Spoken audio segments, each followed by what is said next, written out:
I love the ocean.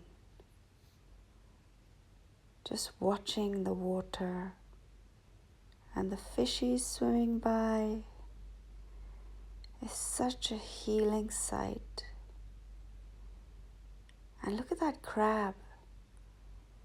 It knows how to move with the tide, and it is in its natural state of being.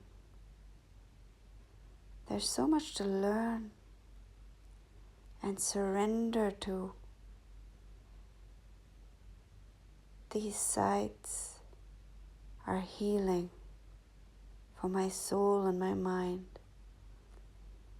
And I thank you, Mother Earth, for providing this beauty